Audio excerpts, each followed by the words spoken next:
Hey boys and girls, welcome along today to the guide on the mightiest, the strongest, the king of weapons, the longsword. I'm here to talk to you today about the longsword because it is such a great weapon. Don't listen to the people who go, oh, it doesn't do damage and so therefore it's not good. The longsword's not about doing damage, it's about so much more than that. Although I am also going to show you how to do damage with it. Today, when we're talking about the king of weapons, we're going to be talking about, first of all, some stats, both your personal stats and stats that you should look for on your gear. We're going to talk about the type of abilities that the longsword is capable of doing. We're going to cover all of its special skills. We're also going to talk about some of the units that both complement the longsword and ones that don't really get any bonus from a longsword as well. And lastly, I'm going to show you a little bit how to duel with it, because you do have those scenarios where you get one-on-one fights, and of course there are game modes as well, such as deathmatch, where you need to fight with it. So let's kick it along right now. We're not going to waste any time. The king of weapons awaits. Let's head all over to talk about some stats. Okay, so here we go with some stats. The first thing I want to tell you is that there are four sort of main longsword builds. You can vary a little bit, maybe a little bit more into this stat or a little bit more into that stat, but really there are four. One of them's no good, one of them is dubious, two of them are both very, very good and usable. So, first of all, we're going to talk about the best two. The best two are either 50-50 into toughness here and armor here, or dumping all of your stats into armor. Now they have different bonuses that you're going to get on the battlefield, and you're going to need to choose these based on your own play style. So I strongly recommend that you try them all and really figure something out that works for you personally, because everybody who plays this game has a slightly or very different style to everybody else. So, actually the first one we're going to talk about is 50-50, and this is the one that I use ever since the longsword had a buff a few weeks back, where it got some damage increases to its core skills, quite significant damage increases. So the reason I take 50-50 is armor is really important to survive frontline and damage from pretty much every source, okay? And the most benefit you're going to get using armor is from the low level attacks, I guess, green, blue units, white units, things like that. Hits from heroes that are not particularly strong, generally just their left click or things like that, and not particularly armor penetrating. And so that's going to give you that little edge of toughness there where you can take a bit of damage, because it's important to remember with the longsword, it's not a frontline tank. It looks like it's full armor, it smells like it's full armor, it tastes like it's full armor. You are not a frontline hero, and you need to learn that really early on. Doesn't matter which build you take. The reason I take another 50% being toughness is that there are things that armor doesn't protect you against. Some of those things are dual blades, who will ignore your armor, bleed attacks, especially from Nankans, poison attacks, fire attacks. You get falls. If you fall from somewhere, your armor will not save you from that. Getting hit by artillery is another thing that ignores your armor completely. So all of these things negate every piece of your armor, which is why I like to take 50-50. I've actually got here about 27,000 hit points, which is about right. If you were to dump it all into toughness, I would probably get up to about 31,000. Now, if you were to take a full toughness build with that 31,000 hit points, which of course includes the gear, you would be able to do things like survive a ballista headshot. Now, the toughness build prior to the update of the longsword was very, very good, because you were quite a damage sponge, but you just didn't do enough damage to really be on the front line. So that's the other build there, full toughness, and it's still relevant, particularly if you're just starting to learn longsword and you're going to stay quite a way back from the front line. So bow heroes and things hitting you in the head constantly, a lot of toughness is very good there. The bow heroes have very high armor penetration usually for their bows, and so they're doing multipliers on your head. So they can do that even when your shield's up. So if you're learning to play longsword, especially at some of the lower levels, I'd recommend you starting with full toughness. These reset points here, you get a free one of those every week at midnight on Monday. So when Sunday rolls over to Monday at midnight 01 on Monday, you get a free reset as well, or it's 50 sovereigns to buy a book that will do that for you. And the third effective one is full armor. Now that is especially for team war players, from the discussions I've had with them, I am not a team war player. So all the advice I'm going to give you, territory war player. So all of the advice I'm going to give you today is from the perspective of someone who plays a lot of random battles rather than someone who plays coordinated teams. So if you are in a house that does a lot of territory war, it's much better to talk to your house leader or whoever's in charge of that in your group and have a bit of a chat about what the team needs for you, especially in terms of skills, which we'll touch on again later. But if you're going to spend a lot more time on the front line, which I don't believe is the role of the longsword, you're going to need a lot more armor. And so there are people who like to just tank it up and put full everything into armor.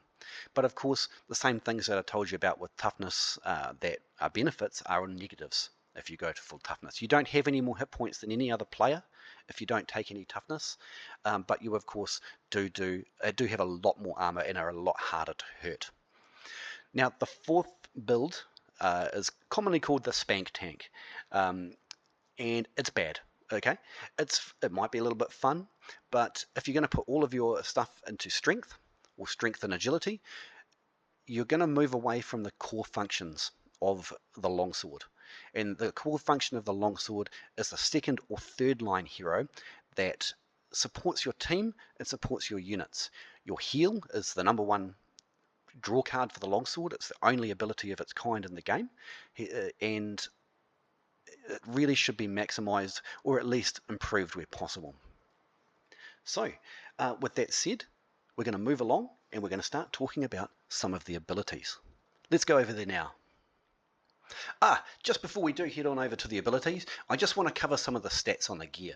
Now, for your sword itself, any sort of mix you can get of slashing, piercing, and blunt damage is really quite fine. So you'll find that your rolls on your longsword, you're just trying to get the largest number possible. In this case, you can see 209, 168, and 143 for a total of 2, 3, 4, about 500, a little over 500 total. And the reason that it doesn't matter so much for a longsword, whereas it would quite significantly for other weapons, is because you have quite a blend of attacks that are available to you, and you do a wide variety of damage types. Even within a skill, sometimes you'll do piercing, slashing, and blunt, and we'll cover that a little bit later on. So when you're rolling, or when I say rolling, it means when you craft a gear piece with the armorer, blacksmith, and you're looking for the rolls are what you come up with here. For example, 209 on piercing armor penetration is what's called a roll because it has a minimum and a maximum random value. So simply you're trying to get the most possible on your sword. For your gear, the things that I recommend you try and get when you're a longsword, obviously if you're going for armor, you want to try and get as much armor as possible.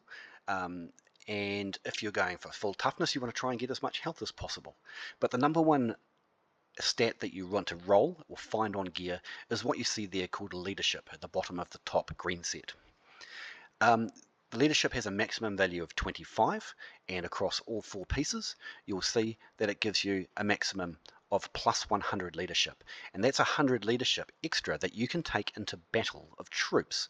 Now, because the longsword is it's a troop marshal, really, he's a support hero, the old longsword, and you need more troops. It's really, really that simple. So you'll see that my rolls here, even though it's only a blue item, I've got plus 19 leadership and plus 500 health, and that suits me perfectly. So I'm willing to give up a little bit of armor to gain those two things. And you'll see the stat up here, leadership. So I can take 770 points of troops into battle. Of course, the higher the item type, i.e. purple or gold, is certainly better because you'll get higher rolls. You'll see here that I've got health and some piercing defense and some slashing defense and leadership, and that's just fantastic. But remember, I've been playing this a long time and I've had a lot of rolls on my gear to try and get good stuff. It does take some time. Don't panic if you've just started and you're just really getting into it and you've only got a couple of decent items. It will come with time. Be patient. Now we can move on to the abilities. Let's go on over. Here is the basic attack of the longsword. You'll notice that it does 4 quick strikes and then has a pause. If you want to get more damage out of your auto attacks, for want of a better term, only do the first 3. Don't trigger the 4th one. That way you'll get to do more attacks much more quickly.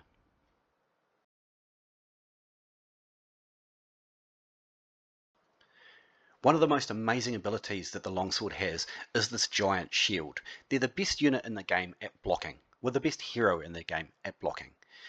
Keep that shield up. You have a very deep block pool. You can take crossbow bolts, musket shots all day.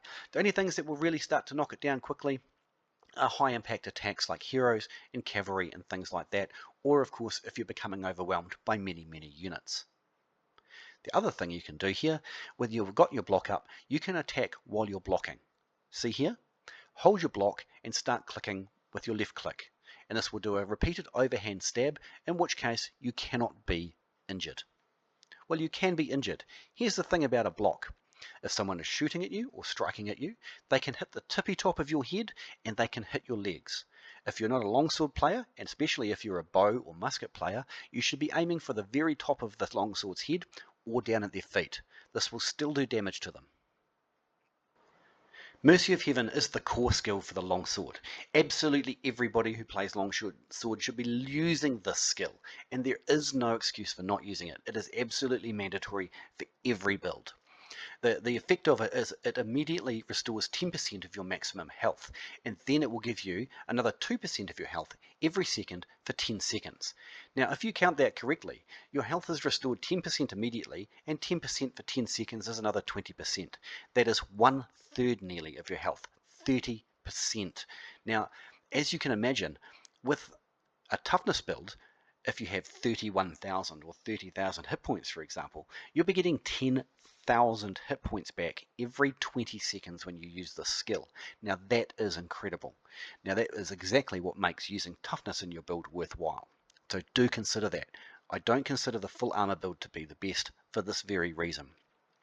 The other thing it does is it restores the health of nearby allies, and it will restore 1%, not 2, but 1% of their health every second for 10 seconds. So it will give every hero and unit around you an extra 10% hit points. Now, that might not sound like a lot, okay? A 10,000 hit point unit will get all of 1,000 hit points back. But if you're standing in the middle of 30 units, those 30 units will get 1,000 hit points back, and that is 30,000 hit points that you have restored to your team in a very short space of time, and you can do it every 20 seconds. You must have this skill. Now, Knightly Vows is a little bit of a contentious skill with the longsword. A lot of people who aren't wholly familiar with the longsword will highly recommend you take this, and I think it actually might be a bit more useful in territory wars than it is in random battles, because I find that when I use it in random battles, I give it the speed boost to my team, and they're not sure that it's coming. They didn't know that it was coming, and they weren't prepared to use it. So unless you're going to use it for your own javelins to return them to the supply point a lot quicker, or you're going to use them for things like your pikes to bring them out in front of cavalry very quickly, it's actually not a super useful skill in random battles, but it still is very useful because it will give your own heroes on your side and yourself a speed boost. And as you can imagine, if you've got a whole bunch of heroes on your point, or their point even, and you do that, your team are going to have a very nice buff for the next 9 seconds. It lasts for a long time. It's meant for moving units, but it can be absolutely deadly when used for your heroes on a point or any other time when your team can overwhelm the enemy. Martial prowess is a fairly interesting skill, and it works really well, especially if you're a full armor build and you need to get some extra hit points back all the time. The best thing about it is while you're doing this skill, it keeps your shield up, so you are still blocking from the front. It's really useful. It's a quick 2 strikes. It doesn't do heaps of damage, but every time you use it, which is about 10 seconds, it will give you 3% of your health back. And that's important if you're not self-healing in other ways with a large toughness pool. Now, Paladin is one of my favorite skills. The reason it's my favorite skill is because it reduces the target speed by 50% for 6 seconds. That's half their movement for ages. 6 seconds is a long time in a fight. Now, what that allows you to do is to tag an enemy, and then even if they get away from you personally, your team will very easily chase them down and kill them. And that might not be a kill for you, but it is a kill for your team, and you'll get an assist, and it's very important to do. It also does quite a lot of damage with 2 quick strikes. It doesn't take long to do it, and it's very effective skill. Shield Bash is a really nice skill. It bashes enemy twice with a shield, and it does cause a whole bunch of blunt damage, which is really good, especially if you've got blunt damage bonus on your sword and shield weapon. One of the things that it does is it actually reduces the block of the target, so that when you hit them again and again, or your units are hitting them, or your friendly heroes are hitting them, it does reduce their block and makes them much more vulnerable. Useful for both heroes and units. The other thing it does is it won't push away heroes, but it will push away soldiers. One of the important skills, the important part of the skill, is that it removes the dazed effect. The dazed effect is the thing that happens when a hero hits you with their standard left attack and your character sort of cringes and sort of pulls back just for a fraction of a second.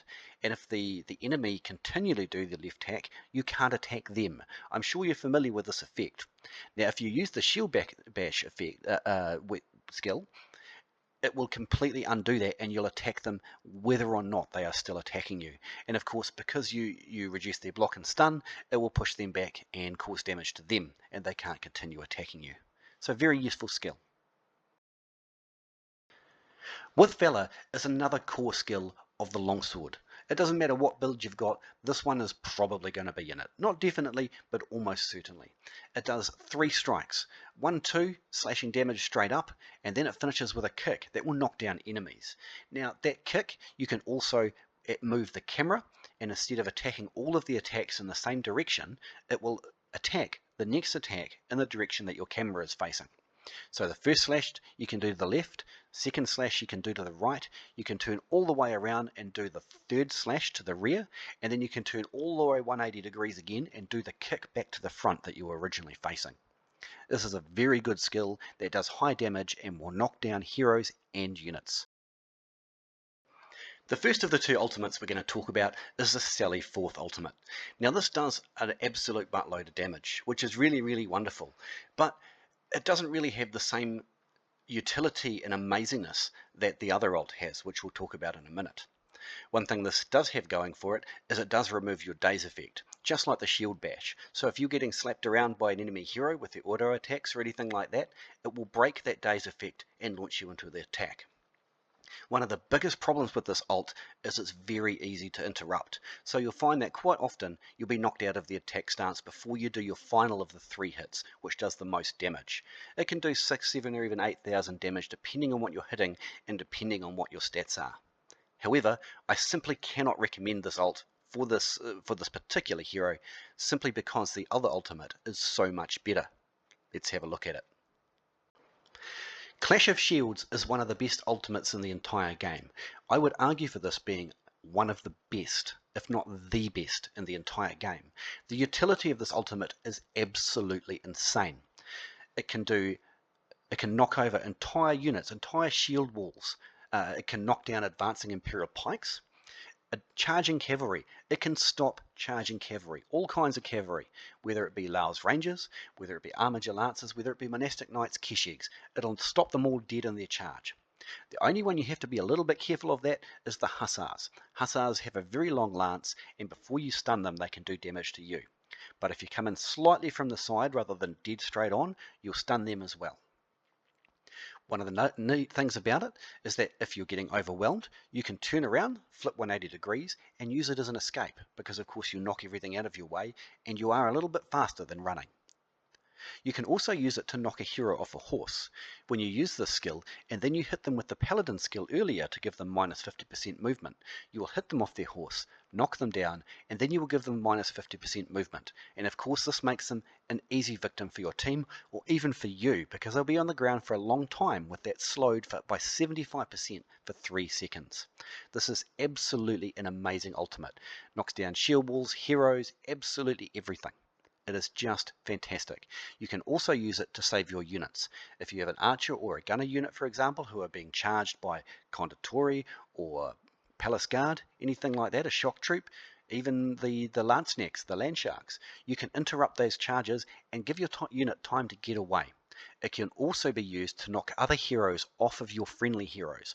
This is where the support comes in for Longsword. if you've got one of your friendly heroes getting trapped by a Dual Blaze, another one getting trapped by Poleaxe, and the last guy's been kidnapped by a Maul, you can hit this, knock all of those 3 heroes off your friends, and then your friends will get up and beat them silly, because the enemy are slowed by 75% for 3 seconds, and your team will get up first. This is an absolutely fantastic ult, and there is no question of the two, between this one and Sally Forth, this is by far the best ult.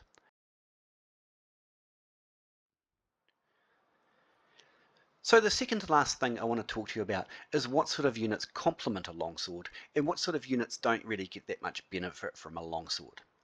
So particular units that get really good bonus from a longsword because of the heal and because of their really good ability to move them quickly or support them really well are especially heavy infantry. So Iron Reapers and Sealer Dars do really well because they have a deep hit point pool. Every time you give them a 10% heal, they will gain a lot more hit points than other units. This of course won't heal them any quicker, but it will give them a much bigger block of health back. Also, all the pike units, absolutely all the pike units work really well with the longsword. Again, mostly due to the heal, but also because pike units are generally quite slow, and you can use the Knightly Vow skill to move them into position quickly if you wanted to. For example, the Imperial Pikes, and especially the Fortebrachios, who can't just launch into their skill straight away in the same way that Pike Militia and Imperial Pikes can. They have to set up first. So the speed buff on them is very useful. Muskets. Things like the Tercios, the Imperial Arquebusiers, the Kriegsrats, any sort of musket really benefits really well from the speed boost and the heal of the longsword.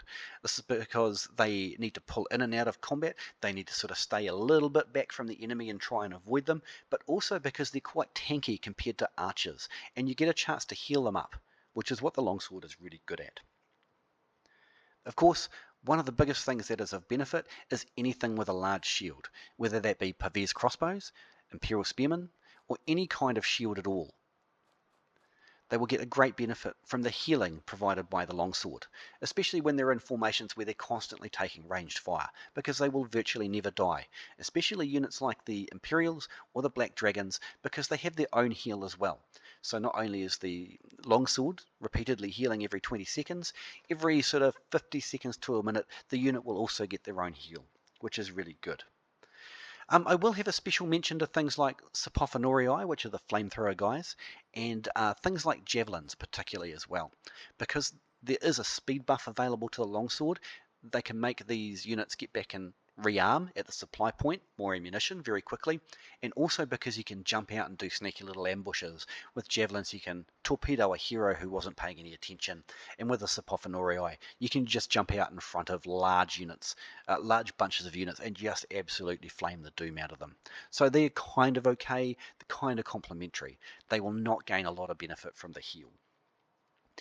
Now, units that won't gain a lot of use from the longsword, particularly sword and shield units, so squires, conditori, that sort of thing, prefecture guard, palace guard, because they tend to charge in, they do a lot of damage on the charge, but then they don't last long on the counter attack. And that's a big problem with all of the sword and shield units. They're not very in the main meta of the game at the moment, no matter what they are. Even the Zeregs and the Azaps, as dangerous as they are not really part of the meta, because they go in and do their charge, and then they're dead. You know, a lot of the time. So you don't get a chance to heal them. But of course, the speed boost can be useful with them, even then. And the last one that you don't get a lot of benefit out with longsword is cavalry. Not in the same way like a longbow can still shoot, whether on the back of a horse. A glaive is still excellent for doing damage from the back of the horse. A longbow cannot fight from horseback. Now that is a point I want to make with you. A longsword cannot fight from horseback. They have a very short reach and do a very small amount of damage. Don't even bother trying to attack from horseback. So even though you can use cavalry just like any other player, you haven't got your hero skills that will support the cavalry like other heroes will have. It still means you can use cavalry, you just can't support them in the same way that other heroes do. Let's move along and talk about some duels. Now just before I start here with this dual blades here, this level 75 gold dual blades, who's about to get a nasty shock. one of the things that you want to do against dual blades, poleaxes, and mauls, particularly people who grab you and pin you in place for a long time, is you want to counter alt them. So you will notice that most people in duels will immediately go for that alt. So you have to as well. And watch what happens.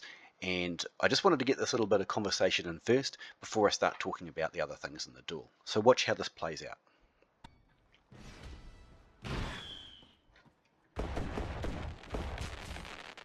There we go.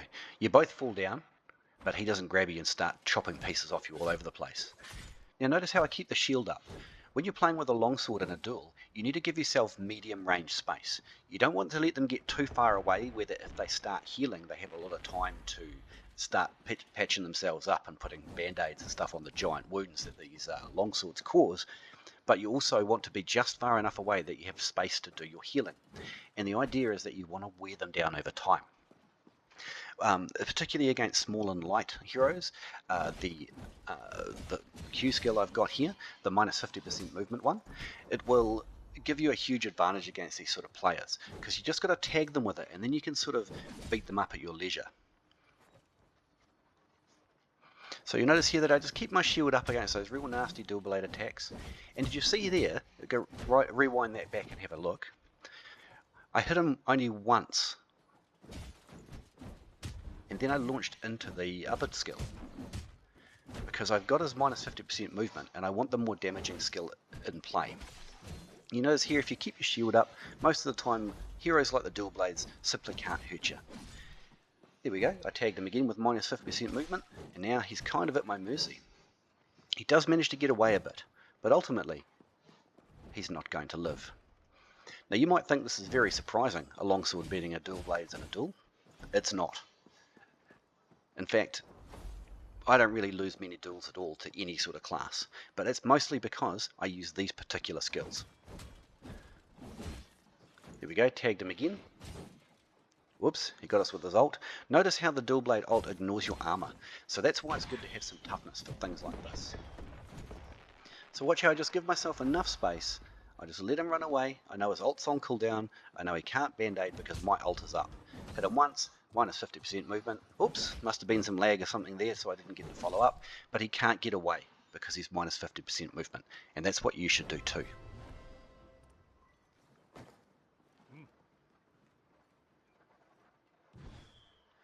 Okay, so next up we've got a maul. Maul is obviously big and dumb and slow, so it's very different to fighting at dual blades. One of the things you want to do here is, again, use the with Valor skill to give them the minus 50% movement, and then get right up in their face and sort of swivel around them with your shield up and keep trying to stab them with a little pokey stick. The maul you've got to be really, really careful of, because it does massive damage to you. Doesn't matter that you're a heavy armor class with heaps of hit points. Man, if they get you, they will get you good and proper. So let's see how we're going to play this one. First thing I do is knock him straight to the ground. Tag him with that minus 50% movement, and then one of the things that you often get with these slower classes, especially once you've diminished their movement, is that you'll be able to catch them with the kick on the Paladin skill. See here how I've got my shield up and I'm just trying to rotate around him and try and stab him in the back for the extra damage. Now eventually you are going to get grabbed, and that's fine. Just look for the exit and roll away. You know, you need a little bit of space, especially with these big bludgeoning hits that the maul do. You know, hit them with the minus 50% movement, maybe just hop away, look for space to use your heal. And again, you can out-heal anyone except another longsword player or a Nodachi. Nodachis are a problem in duels for longswords because you can't do enough damage and you just both end up with a draw. But with a maul like this, they're just kind of a sitting duck. They're not made to fight like this. Whoops, missed him entirely with the ult. Didn't miss him with the kick. In these big dumb slow heroes, you can just pick them apart. Don't forget to keep your healing up always. You want just enough room so that you can heal and then swivel around them looking for their back with the longsword poke. And this works great with all of the slower heroes. You see how much damage to the block that the maul does? You've got to be very careful. But ultimately, if they're slow and you make them even slower, and you can regenerate your hit points and they can't, it should always be a win. It's not the same in death matches. They have a lot more support in death matches from other heroes.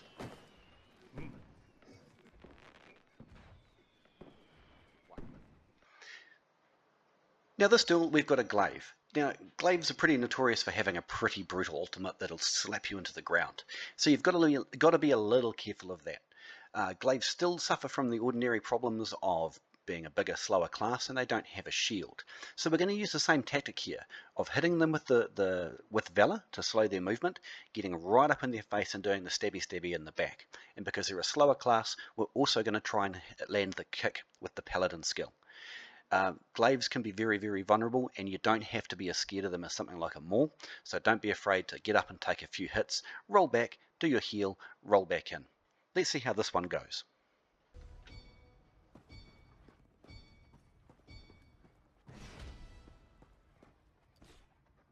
We'll just show him a little bit of dignity and honour before we butcher him and sell him his steak. I'm going to launch him with the ultimate here because if he wants to block, he's going to find that very difficult to do. And see how we don't mind here that he's hitting us with some of his skills, because we're going to land our kick. Getting right up in his face, holding right click to block, and look for the back. Because the skills for the Glaive, ouch, tend to be, they lock you into the animation a lot, especially if you're not paying attention. And that's the same for a lot of classes. And if you see them locked into the animation, get right up in their back, swivel around them, and just use your kicks and use your minus 50% movements. There's really nothing they can do. The only class that can really consistently beat a longsword is nobody. But however, no Darchies and other longswords, it's almost always a draw. So boys and girls, that concludes my guide today on the longsword, the king and mightiest of all weapons in Conqueror's Blade. I really hope you enjoyed it. Just as some parting shots, I want to remind you that this guide is definitely geared towards the newer players, and of course something that you probably noticed that's different from this guide to a lot of other guides you've seen online is that I play the death out of longsword. I know just so much about this. I don't know everything, nobody can claim that, but I really spend many hours, hundreds of hours playing the longsword. So really do take what I say as a little bit of a guide to what you can do as well. And if you want to join me on the Discord server, have a check downstairs here in the, not the comments section, but the video information, and I will totally talk to you and give you some more advice. And of course, we've got lots of other people in this Discord server that will be happy to help you as well. Anyway, I hope you learned something new, or you just enjoyed the video. Thanks for coming to my channel.